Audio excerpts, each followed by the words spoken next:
America ने Iran की शाहरग पर हमला कर दिया है और इस हमले के जवाब में ईरान अब बिफर चुका है। सूरत हाल तशवीशनाक है। मशरक़ वुस्ता में सिचुएशन बहुत तेजी से बदल रही है और इस सब में अब अमेरिका को लेने के देने पड़ चुके हैं। मशरक़ वुस्ता के अहम तरीन ममालिक भी हाई अलर्ट पे जा चुके हैं।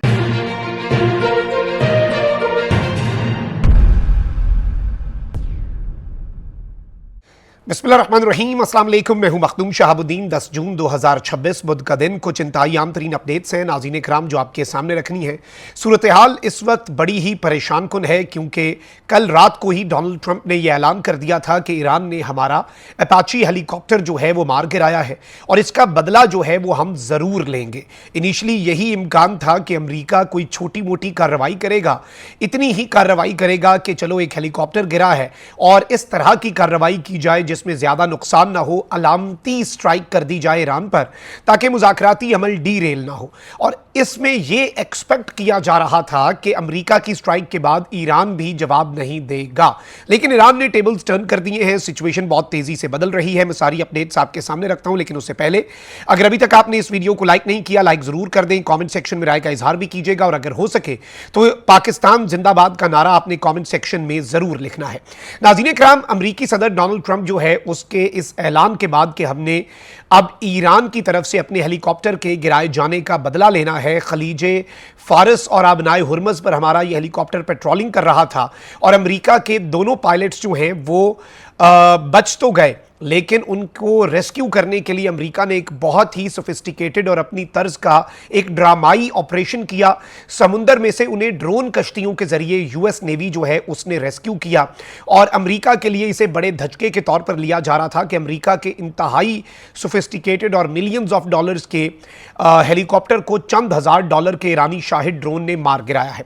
फिर इस सबके अंदर ईरान जो है, जैसे ही अमेरिका के सदर ने यह ऐलान किया उसके चंद घंटे बाद रात के पिछले पहर ईरान ने अपने फाइटर जेट्स जो भी ईरान के पास हैं, कोई खास ईरान के पास फाइटर जेट्स तो नहीं है लेकिन जो उनके पास फ्लीट है, ईरान ने अपने फाइटर जेट्स को भी फजा के अंदर स्क्रैम्बल किया। ईरान के जो फाइटर जेट्स हैं वो फजा के अंदर स्क्रैम्बल हुए और वहां पर फिर जो सिनेरियो बना वो ये है कि ईरान ने डिटेक्ट कर लिया था कि यूनाइटेड स्टेट्स की तरफ से स्ट्राइक्स की जानी है।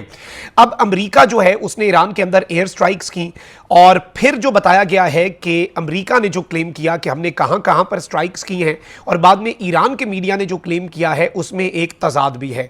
अमेरिका तो यह तासुर दे रहा है कि हमने मिलिट्री फैसिलिटीज को हिट किया है, लेकिन ईरान यह कह रहा है कि सिविलियन इंफ्रास्ट्रक्चर को, पानी की फैसिलिटीज को और दीगर तनसीबात को भी हिट किया गया है।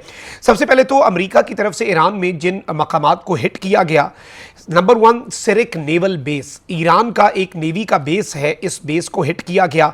फिर ईरान का जो दूसरा नेवल बेस है नेवी का, बहुत अहम तरीन IRGC का जस्क के नेवल बेस के ऊपर अमेरिका ने हमला किया। फिर एयर डिफेंस पोजीशंस जो हैं बंदर अब्बास के अंदर, बंदर अब्बास ईरान का पोर्ट सिटी है, बंदरगाह वाला शहर है और बंदर अब्बास जो है यहां पर ईरान जो है उसने अपने एयर डिफेंस सिस्टम की कुछ बैटरीज और एयर डिफेंस सिस्टम जो है वो लगाया हुआ था और उन फॉरवर्ड पोजीशंस को भी जो एयर डिफेंस का निजाम था जो अमेरिकी तैयारे और ड्रोन्स गिराता था वो भी अमेरिका की तरफ से उसे हिट किया गया।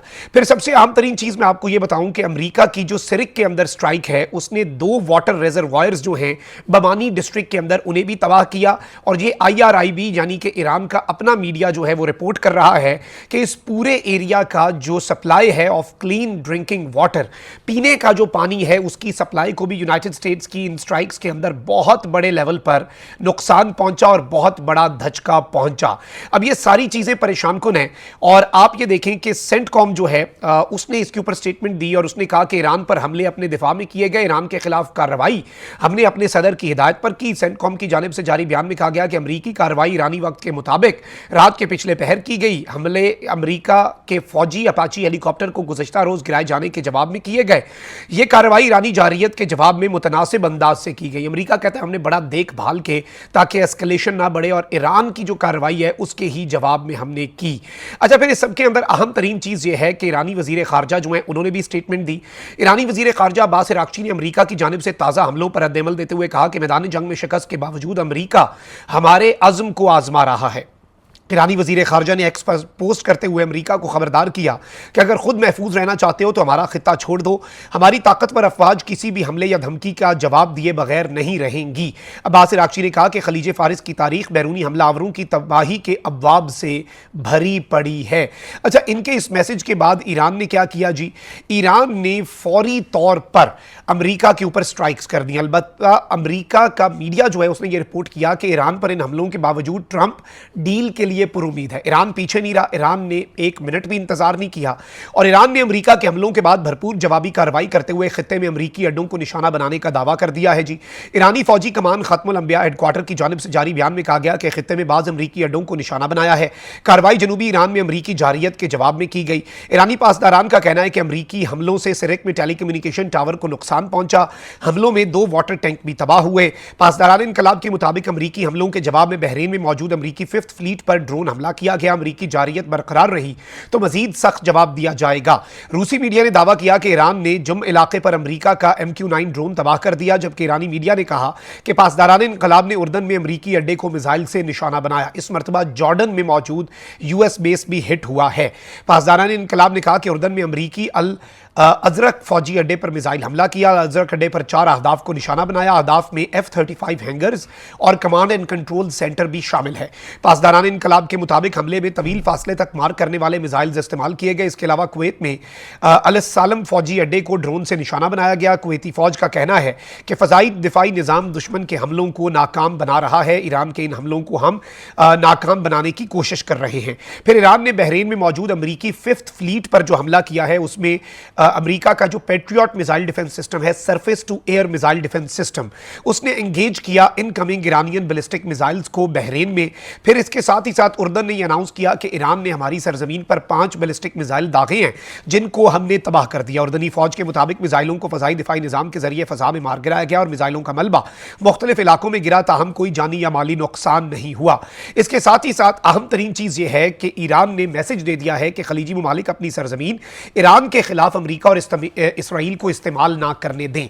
ईरान ने एक बहुत वाज़ेह सुर्ख लकीर जो है वो ड्रॉ कर दी है और ईरान ने इसे एक नए नॉर्मल के तौर पर पूरी दुनिया के सामने पेश कर दिया है।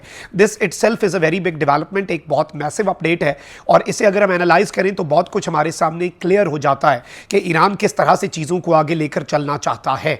कि अमेरिका अब इन हमलों का जवाब देगा या इन पर खामोश रहेगा और डील की तरफ बढ़ेगा, ये आने वाला वक्त बताएगा। लेकिन पाकिस्तान की सालसी एज पर माई इंफॉर्मेशन अभी भी जारी है। पाकिस्तान अभी भी कोशिश कर रहा है कि डिप्लोमेसी जो है वो अपना रास्ता ले और कोई ना कोई डिप्लोमेटिक सोल्यूशन जो है वो इस पूरे के पूरे सिनेरियो के अंदर निकल आए और चीज़ें जो हैं वो बेहतरी की तरफ जाएं। लेकिन हालात जो हैं वो तशवीशनाक लग रहे हैं। मजीद भी कुछ अपडेट्स हैं जो आपके सामने रखनी है और पाकिस्तान ने भी एक बड़ी कार्रवाई की है। उस कार्रवाई के हवाले से मैंने कुछ एक्सक्लूसिव अपडेट्स हासिल की हैं, वो अगले व्लॉग में हम आपके सामने रखेंगे। लेकिन ये वो अपडेट्स थी जो आपके सामने रखना ज़रूरी थी क्योंकि ये पूरे रीजन की जियो पॉलिटिक्स को शेप कर रही हैं। अपना बहुत ख्याल रखें। इकबाल, पाकिस्तान जिंदाबाद।